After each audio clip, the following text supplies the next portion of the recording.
semuanya diklaim Habib. Sampai-sampai Roma Irama mau dihabib.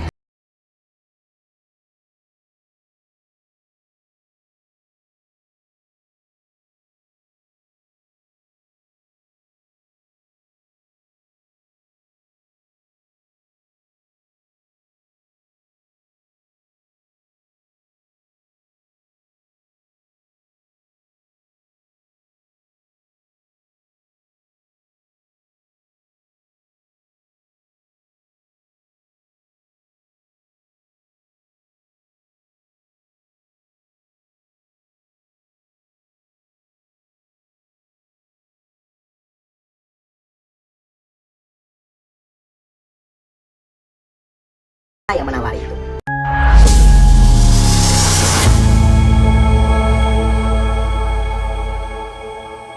Assalamualaikum warahmatullahi wabarakatuh. Jumpa lagi dengan Arman Al-Fatih. Apa kabar teman-teman semua dimanapun anda berada? Semoga selalu dalam lindungan Allah Subhanahu Wa Taala. Amin amin ya robbal alamin. Ternyata di Indonesia untuk menjadi seorang Habib ini sangatlah mudah nih teman-teman ya.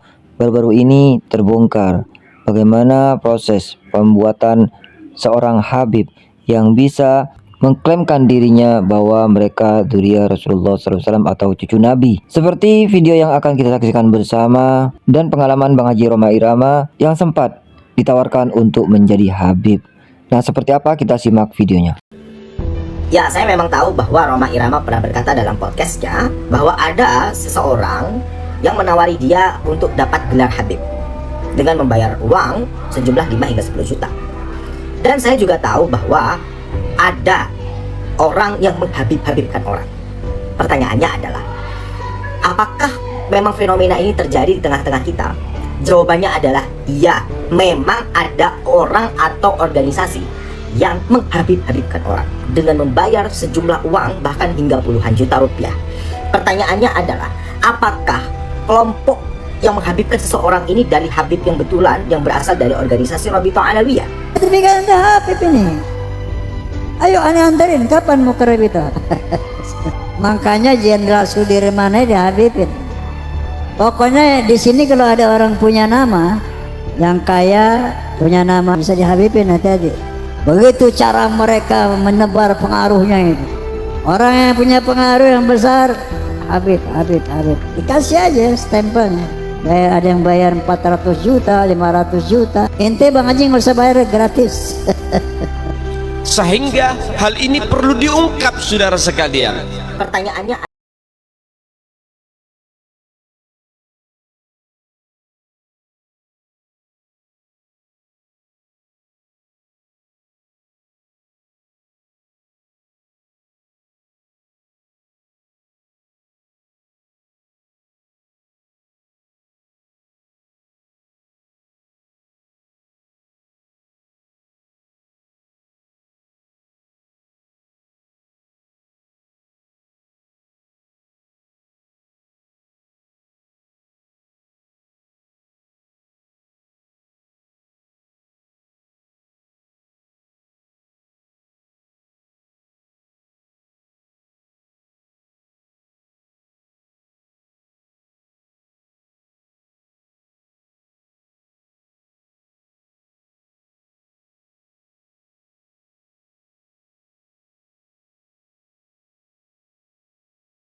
yang mengklaim dirinya mencatat nasab-nasab syarif atau sayyid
jadi syarif dan sayyid. Nabi itu bukan dari Arab. Yang dari Arab itu setelah Rasul sekitar 9 turunan saja. Saya keturunan ke-39. Yang 30 ke atas itu di Yaman, bukan di Arab. Jadi kalau ada yang mengatakan kita itu diusir dari Arab, ini loh iya. Ngaji di mana gitu loh. Hoax model apa ini? Dari mana yang mengatakan kita ke Indonesia itu karena diusir dari Arab? Wong di Arab itu sedikit, Pak. Habaib di Arab itu sangat sedikit sekali. Habaib itu di Yaman dan Indonesia itu paling banyak. Di Arab itu hitungan jari. Jadi kalau mereka menghina, mencaci maki, mengatakan Muharrar itu bodoh, apa yang mereka katakan Muharrar itu bodoh, itu nggak seberapa itu. Seumpamanya mereka mau datang ke Al-Mubarak Arba'in, jebul-jebul bodohnya lebih bodoh daripada apa yang mereka framing. Itu jangan-jangan mereka nggak pernah lihat kalau saya tidur. Saya tuh kalau tidur ditanya nama saya saja saya nggak bisa kok. Apalagi nyampe seperti itu gitu. Jadi saya tidak perlu membuat pembelaan. Ciri-ciri orang itu kalau lemah, dan ciri-ciri orang itu kalau pembohong, dan ciri-ciri orang itu kalau nggak bener, kalau dijelek-jelekin orang pasti melakukan pembelaan. Persis seperti Ba'alwi, dikatakan bahwa silsilahnya nggak nyambung ke Rasulullah, mereka mencari pembelaan, bahkan mencari orang-orang pribumi untuk membantu mereka. Betul. Remeh banget. Bang saya ini lepas dari senjata saja berani ya. Itu jadi itu enggak lelaki itu. Lelaki itu setiap apa itu digunakan selalu berdiri. Setelah digunakan merendah, tidak pernah menampakkan kehebatannya. Itu lelaki, Ustaz. Itu lelaki. Laisal fata mayyakulu abi, ya kan? Lelaki yang benar-benar lelaki. Yang berani ini loh. Mayyakulu ana gitu loh. Mayyakulu apa? Walakin al-fata mayyakulu ana. Ini loh aku.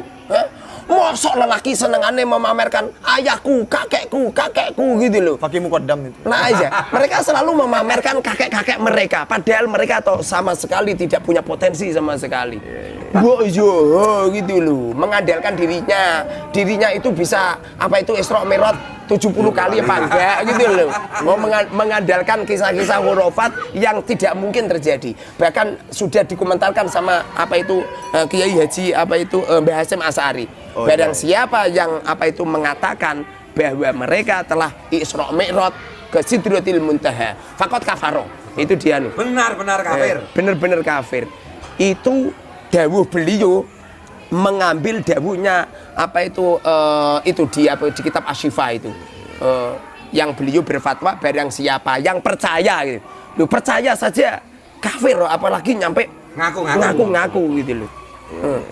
Ini kan aneh bin ajaib, nggak mungkin gitu loh, nggak mungkin. Mosok lelaki yang benar-benar lelaki ya yang berani langsung. Berarti siapa saja yang percaya bahwa Fakih Muqaddam itu sehari Isra Mi'raj 70 kali, berarti benar-benar sungguh-sungguh Fakot kafaro. Yang ngomong nggak Muharrar, nggak Gus Anu, tapi Haji Kiai Haji Hasyim Asy'ari. Iya, jadi memang Habib itu sebenarnya bukan NU kan gitu teman-teman. Iya. Mbah Hasyim, Habib dan Muhibbinnya yang percaya Fakih Muqaddam itu Isra Mi'raj sehari 70 kali, fakot kafaro. Sekali Isra Mi'raj saja ngaku sekali Isra Mi'raj saja sudah fakot kafaro. Berarti 70 kali kan berarti fakot kafaro kan gitu. Fakotnya 70 kali. Kafir murakkab berarti ya. Iya. Jadi apa itu yang asli toh kita nggak perlu melihat secara silsilah lah. Sebab ada sebuah kaul ulama mengatakan ad-dhohir tadulal batin. Meliti dohirnya saja udah jelas so. Ada sebuah hadis ya, an-nadhafatu minal iman. Kebersihan bagian daripada iman. Orang resik-resik ratan iso bagian daripada iman ya. Resik-resik ratan itu perkara yang dohir. Iman itu perkara yang batin. Ini dohirnya toh jelas rungkat toh. Jadi nggak perlu diteliti silsilahnya. Setelah diteliti silsilah apa yang terjadi? Ya benar. Bener doif, nggak bener itu, nggak hadis. Yang sahih adalah at-tahur satrul iman. Jadi orang bersuci seperti wudhu menghilangkan hadas, ini bagian daripada iman. Karena menghilangkan hadas ini perkara yang batin, iman juga perkara yang batin. Jadi kalau ada orang ngaku-ngaku duriai Kanjeng Nabi, cocote, belas gak memper belas Kanjeng Nabi. Mosok ada duriai Rasulullah siapa itu Habib Novel mengatakan Imad CS iblis gitu loh. Coba panjangan pernah anu kan, bahkan Habib Rizik mengatakan apa itu apa itu menterinya apa itu iblis dan sebagainya. Bahkan mereka mengatakan apa itu Gus Dur buta hati buta mata. Loh, cocote lho gak podo belas gak memper belas. Aku yakin loh sama mereka Nabi Jaya Sugeng tadi kuambleng ya. Aku yakin kuambleng. Aku yakin loh karena mereka itu melecehkan. Ustadz, itu kan Habib oknum Habib Ustadz. Ini Habib yang khusyuk Ustadz. Loh, apa kamu gak ngerti? Habib yang khusyuk semestinya harus berani mengikrarkan bahwa silsilahnya gak benar. Kenapa mereka berdiam diri? Cocok. Kalau mereka berdiam diri atas kebohongan kakek-kakek mereka, berarti mereka telah membohongi Rasul. Rasulullah mengatakan, man kadzdzaba aliyya muta'ammidan falyatabawwa maq'adahu minan nar. Barang siapa yang berbuat bohong menyandarkan diriku, aliyya menyandarkan pada diriku, muta'ammidan dia sengaja, padahal silsilah mereka sudah jelas-jelas rungkat, sudah jelas-jelas batal, sudah jelas tidak tersambung ke Rasulullah, tapi dia berdiam diri. Walaupun dia ahli wirid, walaupun dia alim dan lain sebagainya, Ahli sholawat. maka sesungguhnya mereka adalah orang yang membohongi Rasulullah.